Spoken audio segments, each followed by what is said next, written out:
Este mensaje que voy a predicar esta mañana, Dios me lo inspiró, estando escuchando a un veterano, un maestro de nuestra iglesia, el hermano Eliseo Duarte, que es un apasionado por la enseñanza, especialmente a la iglesia. Y en un estudio de los que él siempre nos da, de tiempo en tiempo, pues escuchándolo con atención, Dios me mostró algo bonito esta mañana, ese día, y aquí lo quiero compartir esta mañana con ustedes. Así que gracias a Dios por hombres como el hermano Eliseo, que siempre están allí enseñando a los pastores acerca de la palabra de Dios. Capítulo 1, versículo 15, dice: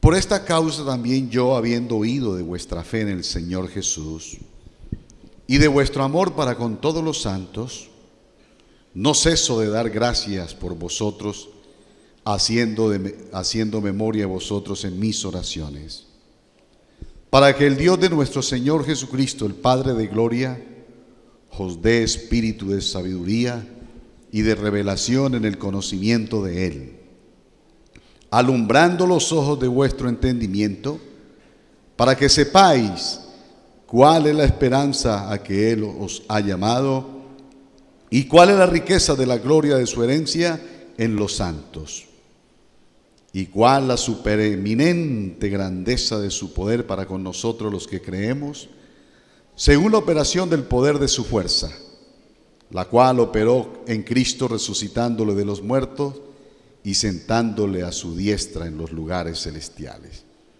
y sobre todo principado y autoridad y poder y señorío, y sobre todo nombre que se nombra no solo en este siglo, sino también en el venidero, y sometió todas las cosas bajo sus pies, y lo dio por cabeza sobre las cosas a la iglesia, y lo dio por cabeza sobre todas las cosas a la iglesia, la cual es su cuerpo, la plenitud de aquel que todo lo llena en todo. Una alabanza al Señor, hermanos. Siéntense, hermanos.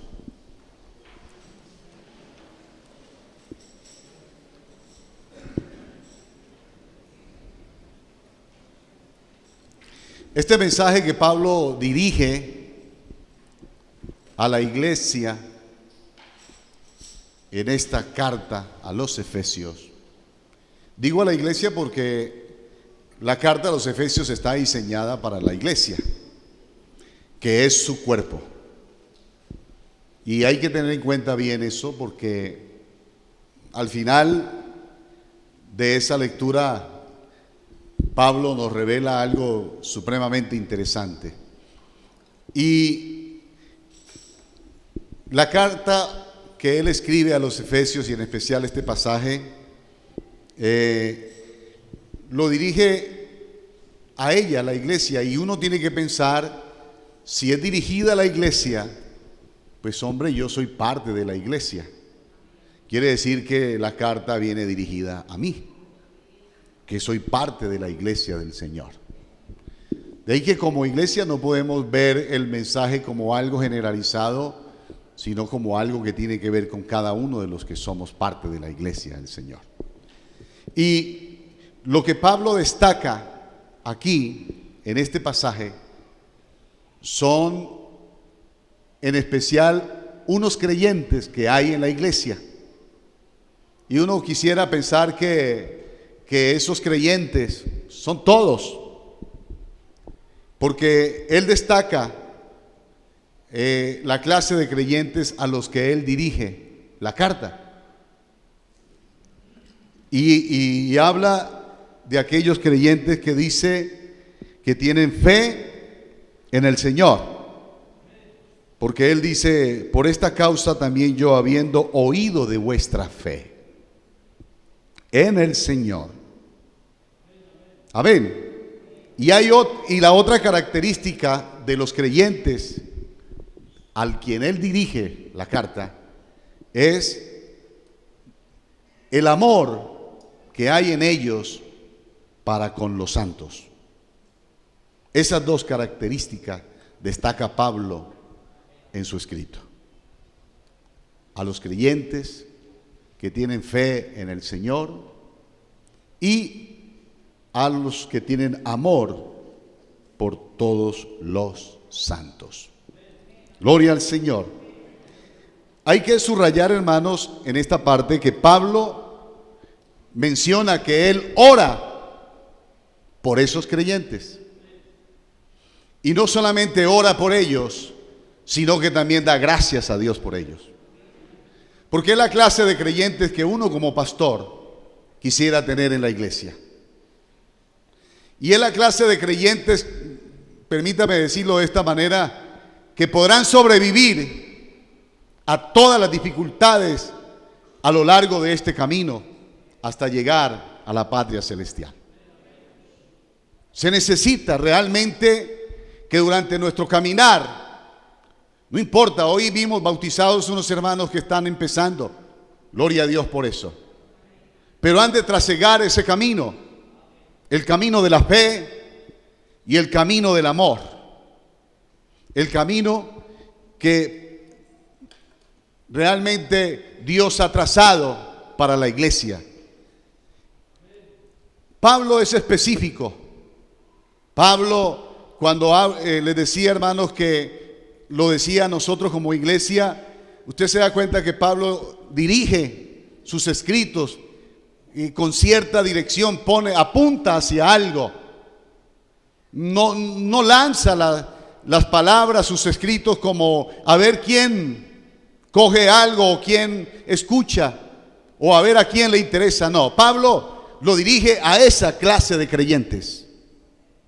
Por eso es que usted lee en muchas partes de la Biblia, en los escritos de Pablo, dice que yo escribo a la iglesia, o como cuando escribe a Timoteo, lo dirige específicamente a una persona. Y realmente Dios quiere que usted y yo sepamos lo que Él nos quiere hablar. Y en esto que dice Pablo, no hay mejores garantías. Yo no encuentro en la Biblia, hermanos, mejores garantías para el cristiano que lo que Pablo aquí dice. Y esto para mí es supremamente grande y maravilloso. Lo primero que Pablo dice, hermanos, que pide a Dios en oración para que el Padre de gloria os dé espíritu de sabiduría, de conocimiento, para que vuestros ojos, no los ojos materiales, sino los espirituales, sean alumbrados. O sea, para que salgamos de la oscuridad espiritual y podamos saber el tiempo que estamos viviendo, y no solamente el tiempo que estamos viviendo, sino de lo que Dios a nosotros como su iglesia nos ha dotado, para que usted no sufra, para que usted haga uso de lo que Dios le ha dado y sea un victorioso, sea un vencedor en Cristo Jesús. Espíritu de sabiduría. Hay cosas que solamente están en la mente de Dios. Hay cosas que si Dios las quiere revelar, Él las revela. Por eso yo, hermanos, si no tengo esa luz, si no busco de Dios, si no estoy en conexión con Él, jamás voy a darme cuenta de lo que Dios está haciendo en estos últimos tiempos y mostrarme lo que yo en un momento determinado no conozco, no sé. A veces uno se pone a hablar de temas bíblicos y uno dice una cosa, otro dice otra, y todo el mundo quiere hablar y todo el mundo sabe. Pero ahí sí toca decir, como dijo un filósofo, solo sé que nada sé, a menos que Dios a mí me lo muestre. Esa sabiduría que solo viene de Dios es la que Pablo pide para esos creyentes. Y también dice Pablo, para que os dé espíritu de conocimiento o de revelación Que Dios me revele, que Dios me muestre, que alumbren vuestros ojos. Como cuando usted pueda decir, ahora sí entiendo lo que dice la Biblia. Ahora sí sé lo que Dios me está hablando. Amén. Necesitamos ese espíritu de sabiduría, de revelación, para poder entender lo que Dios tiene para su iglesia. Gloria al Señor. Alumbrando los ojos de vuestro entendimiento. Ese alumbrar, hermanos, como decía hace un momento, porque a veces estamos en la oscuridad. Y no habla, usted no ha leído, no recuerda ese pasaje que dice Pablo, despiértate. Y que ese Dios maravilloso alumbre nuestros ojos. Fue el que nos dio entendimiento para que hoy podamos estar donde estamos. Porque antes vivíamos en la oscuridad del pecado, en la maldad. Hasta que un día se nos reveló la verdad del Evangelio. Y por eso es que estamos aquí. Dispuestos a luchar y a batallar con tal de recibir lo que el Señor tiene para cada uno de nosotros. Entonces, eso es lo que pide Pablo para esa iglesia. ¿Y sabe por qué pide? Porque es necesario. Y ahí lo sigue diciendo Pablo. Pablo dice, para que os dé, para alumbrando los ojos de vuestro entendimiento, ¿para qué? Para que sepáis tres cosas. Usted y yo necesitamos saber tres cosas. Pero para conocerlas hay que tener esa revelación, esa sabiduría que viene de Dios. Por eso, hermanos, uno tiene que, como decía hace un momento o esta mañana, saber qué es lo que uno valora. Si para mí lo de Dios es muy importante, es lo primero, es por lo que yo voy a luchar y voy a batallar, créanme, hermanos, que eso voy a buscar. Eso voy a anhelar y eso voy a hacer y no descanso hasta no lograrlo. Porque entonces los grandes vencedores lo han logrado, pero luchando, batallando y no renunciando a pesar de que hayan momentos difíciles, aunque al comienzo o en algún momento todas las cosas no salgan bien, pero no por eso renuncian, sino que insisten hasta lograr lo que se proponen. Entonces Pablo dice que pide a Dios ese espíritu de sabiduría, de revelación, para que alumbre nuestros ojos del conocimiento y podamos saber. Amén, tres cosas. Número uno, ¿cuál es la esperanza a que Él nos ha llamado? Hermanos, Dios le ha dado a la iglesia algo muy valioso. Es que yo les quiero decir, a veces nosotros consideramos valiosas cosas que no son valiosas. Y a lo que verdaderamente es valioso, no le damos mucha importancia. Amén. Y me van a perdonar lo que yo digo.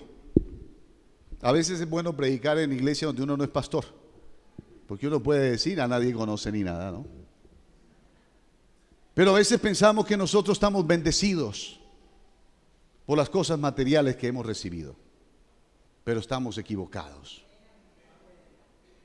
Si usted le da importancia a lo material, es porque todavía no ha entendido lo que es verdaderamente valioso. Para mí el valor, lo más valioso, lo más grande que pueda haber en mi vida es Cristo en mí. Esa es la bendición más grande que yo he recibido en toda mi vida. Lo material es de este mundo. Y si Dios se lo ha dado a usted es para que usted lo comparta, lo disfruta y pueda ayudar a otros o pueda hacer lo que sea. Pero eso no es para que usted de pronto diga, oh, es que yo estoy más bendecido que Dios, que todos los demás. No, la bendición de Dios para esta iglesia, amén, es haberlo conocido a Él. Aleluya. Eso es lo grande. Tenerlo a Él y que Él se mueva en su iglesia. Gloria a Dios. La esperanza, hermanos, es algo grandioso que Dios le ha dado a la iglesia. La esperanza es la confianza y la seguridad de saber que yo voy a lograr lo que Dios a mí me ha prometido. Porque yo sé a quién he creído, que el que me lo prometió lo va a cumplir. Y esa es mi esperanza, de que un día estaré con Él y le veré cara a cara. Eso es precioso. ¿Y sabe por qué? Porque cuando estoy triste, cuando tengo problemas, cuando tengo dificultades y todo se viene contra mí, me acuerdo a lo que Él me ha llamado y me ha dicho: yo estoy contigo, hijo, yo te amo, no te dejaré. Eso me conforta, me ayuda. Esa esperanza es lo más precioso. ¿Sabe? Si usted está deprimido, tiene problemas, está triste, acuérdese de lo que Dios le ha prometido. Y si para usted eso no es valioso, porque hay veces que uno dice: yo con tanto dinero soluciono todos mis problemas. ¿Lo ha dicho usted o no?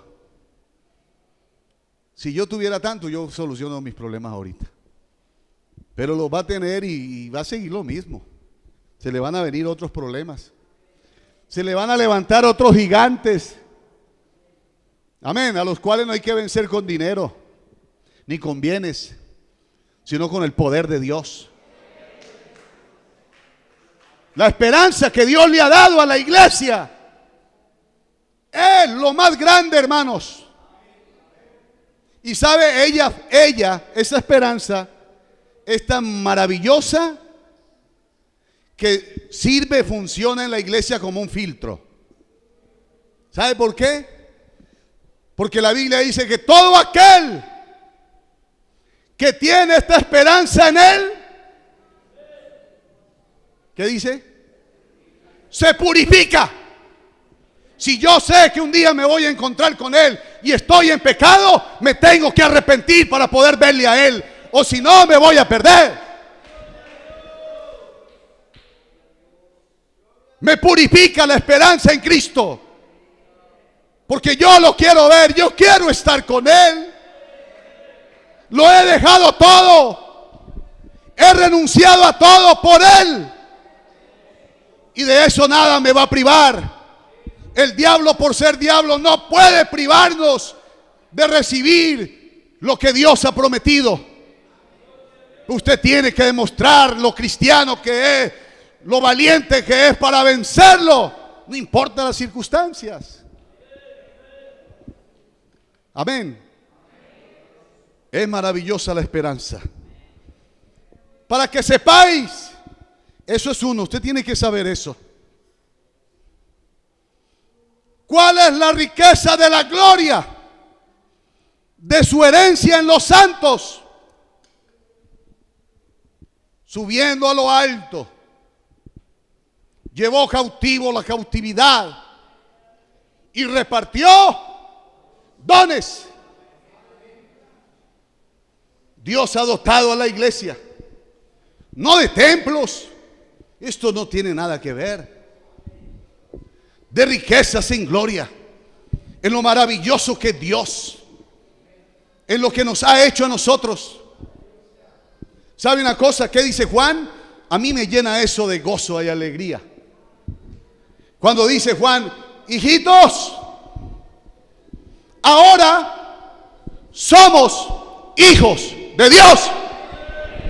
Antes no lo era. Yo era un perdido, pero hoy soy un hijo del Dios eterno. Mi Padre es Dios y no lo cambio por nada.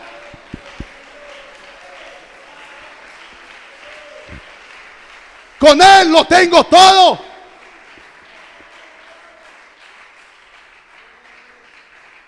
Las riquezas que Dios le ha dado a la iglesia son muchas el apóstol Pablo habla de la sabiduría, de todo lo que es bueno en esto pensar, en lo que hay virtud en esto pensar. ¿Por qué ocuparnos en lo que no debemos ocuparnos? Claro, hay que trabajar, hay que luchar, pero no podemos descuidar, ni nada puede ser más valioso que lo que hemos recibido de parte de Dios.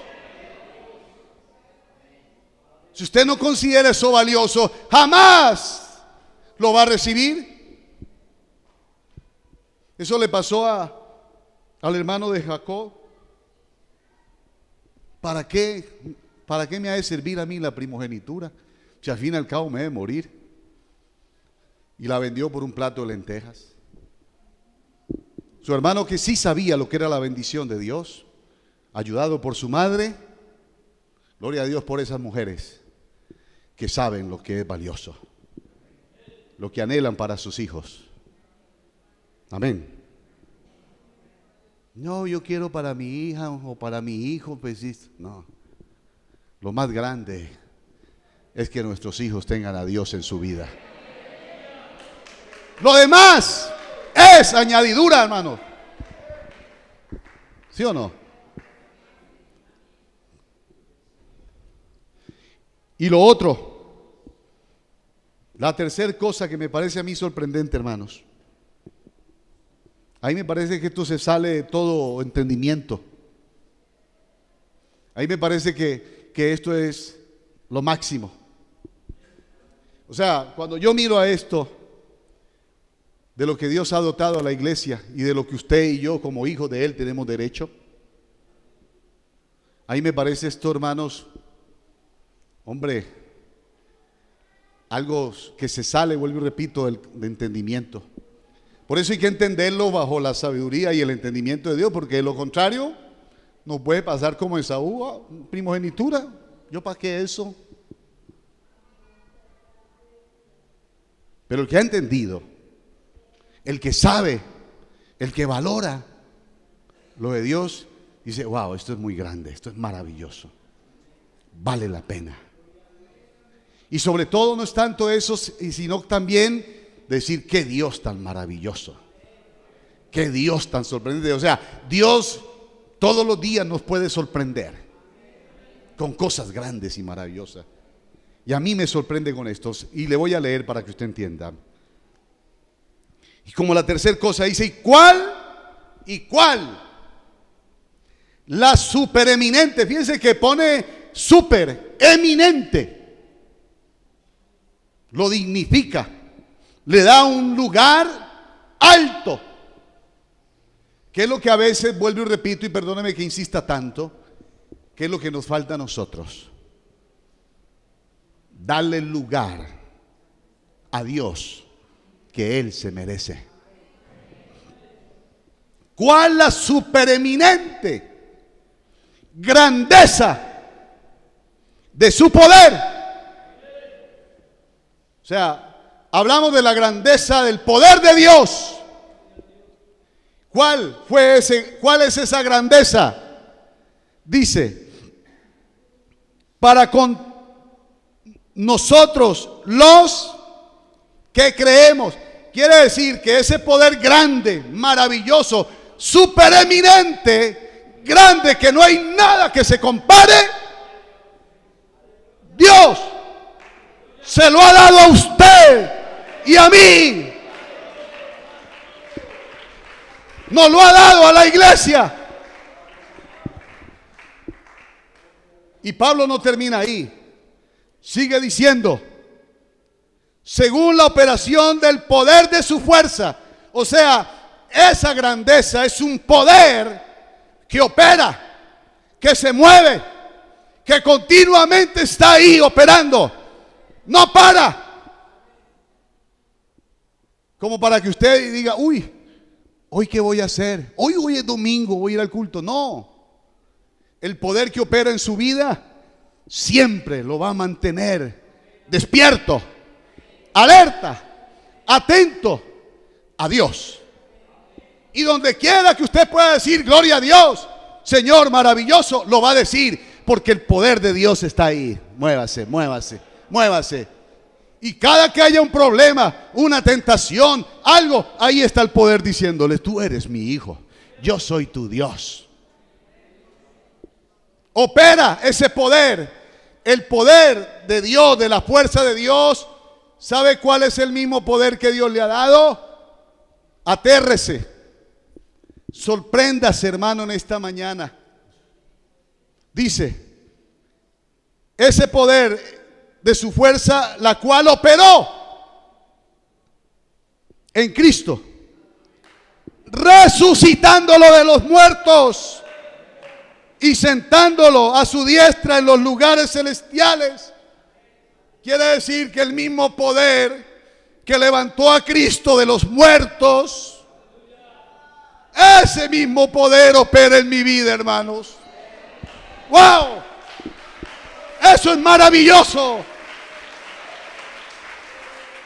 Yo le pregunto, ¿qué poder quiere que se opere en su vida? ¿Le parece poco el poder que levantó a Cristo de los muertos? Es el mismo que opera en su vida. Eso es grande, hermanos. Pensar en mí, lo que yo era antes, que ese poder grandioso de Dios opera en mi vida, que yo pueda. Por eso es que le hice mención a la expresión de Juan cuando dice: ahora somos hijos de Dios. Amén. Y usted va a entender a Jesucristo en su manifestación, se le conoce como el Hijo de Dios. ¿Qué diferencia hay entre el Hijo de Dios y el Hijo de Dios? Ninguna. La única diferencia que hay entre Cristo y usted es que Él es el primogénito entre muchos hermanos. Pero hoy, en el siglo XXI, aquí en Medellín, en Belén, el Hijo de Dios, que se manifestó hace 2000 años, el que lo levantó a Él de los muertos, es el mismo que opera hoy aquí. Y opera en su vida. Ahora soy yo, en otras palabras, ahora soy yo el representante de Dios aquí en la tierra. Soy hijo de Dios. Wow, eso es grande, hermanos, eso es maravilloso. Por eso es que Pablo dice: ahora somos, para que no se le olvide, hermano, no se le olvide que usted es un hijo de Dios. Que usted no puede andar en cosas que no debe andar, ni decir, ni pensar. Deséchalas, sácalas fuera, para que el poder de Dios, y sabe cómo las puede sacar, con el mismo poder que Dios opera en su vida. Con ese poder es que usted saca todo lo malo de su vida. Por eso Pablo dijo: todo lo puedo en Cristo, que me da la fuerza para actuar. Yo no, es Él en mí, es Él en la iglesia. Aleluya.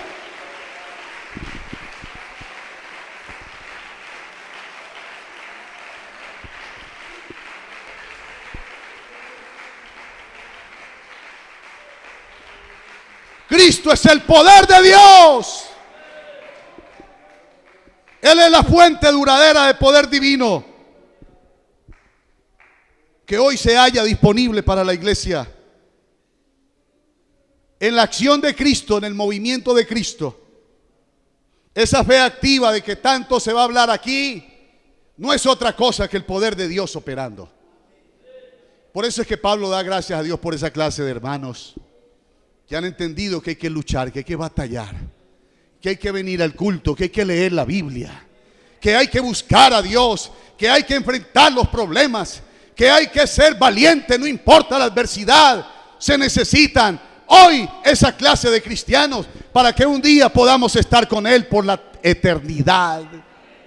Yo no me quiero quedar en este mundo. Yo me preparo cada día para estar con Él. Y preparémonos. Ese poder Hermanos, opera a través de la palabra. Amén. Por la palabra. Me gusta una expresión de la Biblia. Cuando alguien se le acercó para pedirle al Señor Jesús que sanara a un enfermo. Y cuando el Señor dijo, yo voy. El Señor iba con sus discípulos y allá lo esperaba el hombre. Y apenas lo vio acercarse, mandó unos siervos suyos. Le dijo, no, dígale a Jesús que no es necesario que entre a mi casa. No soy digno. Que solamente di la palabra. Solamente di la palabra. En la palabra de Dios hay poder, hay autoridad. Si a algo le tiene temor el diablo, es a la palabra de Dios. Y cercana está la palabra. Invóquela. Invóquela. Por la palabra. La Biblia dice que por la palabra de Dios. ¿Qué tan poderosa es la palabra? Y esa palabra la tiene usted, hermano. Aquí la tiene, vea. Di la palabra. En el nombre de Jesús. Fuera todo espíritu contrario. Di la palabra. Di la palabra. Señor, no hemos pescado nada, pero en tu palabra vamos a echar la red. Por la palabra. Así opera Dios. Y usted tiene que familiarizarse con esa palabra. Por eso Pablo dice, ¿qué hay cuando vosotros os reunís? A ver, ¿qué hay? Chistes, bromas. Vámonos por allá, vení, comamos y bebamos. Mire, divirtámonos. La diversión hoy en día es la entretención del diablo. Quiere entretener a los jóvenes y a todo el mundo con entretención, distracción y todo. Por eso Pablo dice, ¿qué hay entre vosotros cuando os reunís? Amén. ¿Qué hay? ¿Hay salmos? ¿Hay cánticos? ¿O de quién vamos a hablar? Aquí se habla de todo el mundo, pero no se le sostiene a nadie nada. Venga, hermano, participe de esto aquí. Mire el último chiste que me aprendí. Lo que acabo de ver en la telenovela. ¿De qué nos estamos alimentando? ¿De qué nos alimentamos? La palabra. Cercana está la palabra de tu boca para que la crea en su corazón y la confiese con su boca.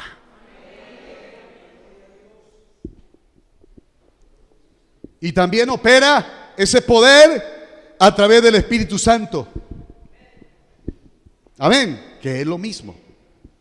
Pero ese Espíritu opera haciendo nuevas las cosas. Por eso dice la palabra del Señor, lo que es nacido del Espíritu, Espíritu es. No te maravilles de que te dije, o es necesario nacer de nuevo. Hermanos, tenemos que nacer de nuevo. Dejar el mundo. Dejar el mundo. De cierto, si el grano de trigo no cae en tierra y muere, no lleva fruto. Pero si muere, llevará fruto. Yo necesito morir al mundo, hermanos. Olvídese. Yo necesito morir al mundo. Porque si yo amo al mundo, ese amor de Dios en mí no haya cabida. Una misma cosa, un mismo elemento no puede ocupar un mismo, o dos elementos, mejor dicho, dos elementos no pueden ocupar un mismo espacio. Amén. Por eso es que usted oye decir al Señor que Él, la gloria de Él, no la comparte con nadie. Y eso usted y yo lo debemos saber. Yo sé que el tiempo ha pasado, pero quiero terminar concluyendo con lo que Pablo dice. Porque esto me parece, si lo que les acabo de decir a mí me parece grande, lo que Pablo termina diciendo en ese pasaje es todavía más grande. Ustedes recuerdan, hermanos, y leyendo la Biblia es que uno entiende por qué, por ejemplo, hombres como Moisés. Si usted ve la virtud de Moisés, la cualidad de Moisés, es que cuando Dios le dijo que construyera un templo o un tabernáculo, un lugar donde él iba a morar, Dios le dio a Moisés todas las indicaciones, los detalles, se lo dijo y se lo mostró. Amén. Para que Moisés lo hiciera así. Y para mí, la virtud más grande de Moisés no es que abrió el mar rojo, ni que hizo descender en cierta forma maná del cielo, ni que habían perdices y carne y todo eso. No, eso, para el Dios que tenemos, eso no es nada. Para mí lo más valioso de Moisés fue el cuidado que él tuvo de hacer conforme a lo que Dios le pidió que hiciera. O sea, que todo se haga, pero como está escrito. Eso es lo que usted y yo debemos tener cuidado. ¿De qué Dios se trata? Porque Moisés lo conoció a él y sabía. Cuando uno no sabe quién es una persona, uno hace cualquier cosa. No, hágalo así, no, déjelo así. Pero mire, no he terminado, no, déjelo así. Con Dios no podemos ser la clase de cristianos, perdónenme la expresión, mediocres que a veces queremos ser. Tenemos que ser cristianos de calidad. De calidad. De calidad. Salomón tuvo otra virtud, con toda la sabiduría que Dios le dio, dice, se pregunta, ¿quién será capaz de edificar casa, siendo que los cielos de los cielos no pueden contenerlo? ¿Quién pues soy yo, dice Salomón, para que le edifique, sino tan solo para quemar incienso delante de él? Y allá en los Reyes vuelve y repite y él dice, ¿es verdad que Dios morará sobre la tierra? Pregunta. He aquí que los cielos de los cielos no te pueden contener, cuanto menos esta casa que yo he edificado. Entonces, observe usted, hermanos, que de tiempo antiguo siempre se quiso buscar un lugar donde él iba a morar. Amén. Recuerda a uno de los discípulos, Natanael, que le pregunta a Jesús, Señor, ¿dónde moras? ¿Cuál es el lugar de su morada?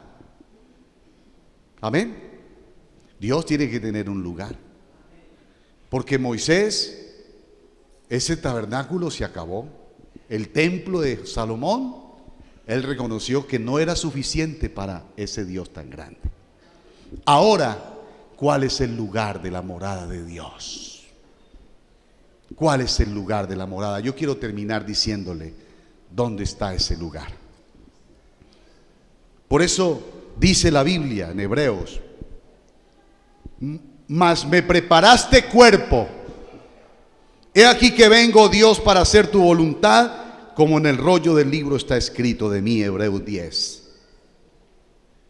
Y de esa manera Dios dice, he aquí, me preparaste cuerpo. Si la iglesia es el cuerpo de Cristo, entonces, ¿dónde está el lugar de su morada? Amén. ¿Cuál es la plenitud de Dios? Porque Él dice al final de los versículos: y sobre todo principado y autoridad y poder y señorío, sobre todo nombre que se nombra, no solo en este siglo, sino también en el venidero, y sometió todas las cosas bajo sus pies en su grandeza. Y dice, y lo dio por cabeza sobre todas las cosas. ¿A quién? A la iglesia.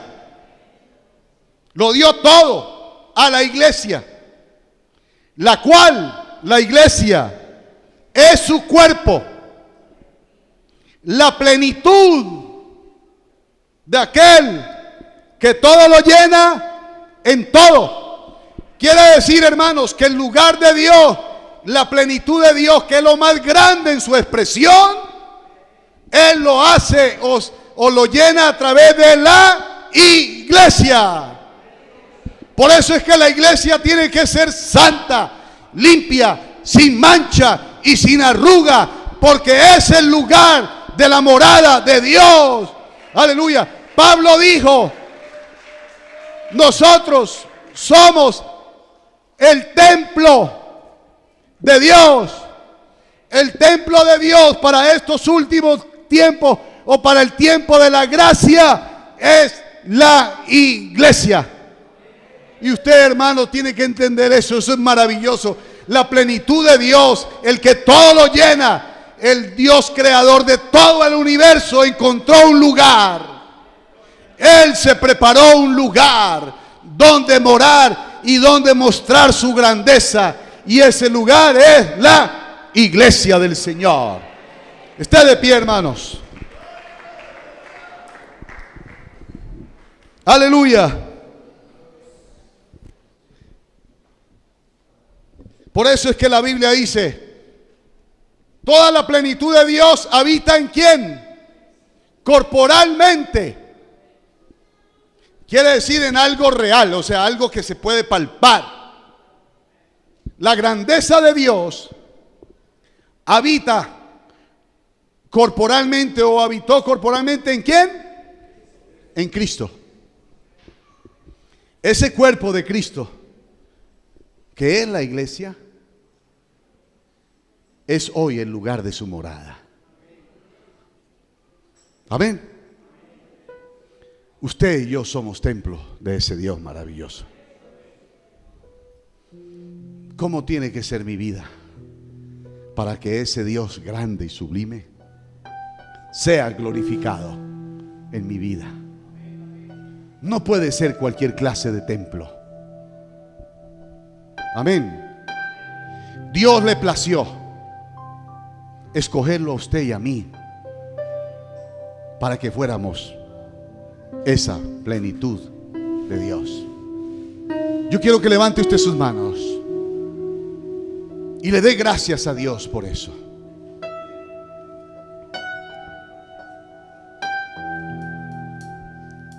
Si alguien quiere encontrar a Dios, los amigos que vienen quieren encontrar a Dios, yo le pregunto, ¿en dónde lo van a encontrar? ¿En dónde está Dios? Si alguien le pregunta a usted dónde está Dios, no lo veo, no lo encuentro. Pues alguien tendrá que ver a Dios en su vida y en mi vida. Es allí donde lo está Él y donde Él ha escogido estar. Ojalá usted y yo, hermanos, en esta tarde seamos ese templo ideal para Dios, donde Dios muestre su grandeza, donde Dios muestre su amor para el perdido, donde alguien que venga desesperado encuentre a ese Dios maravilloso. Que usted sea la expresión de Dios, que usted sea la manifestación de Dios en este tiempo. No puede ser otro lugar. Dios no escogió otro lugar sino su iglesia. Levante sus manos y dele gracias a Dios, porque sin merecernos sin merecerlo. Hoy somos templo del Espíritu de Dios.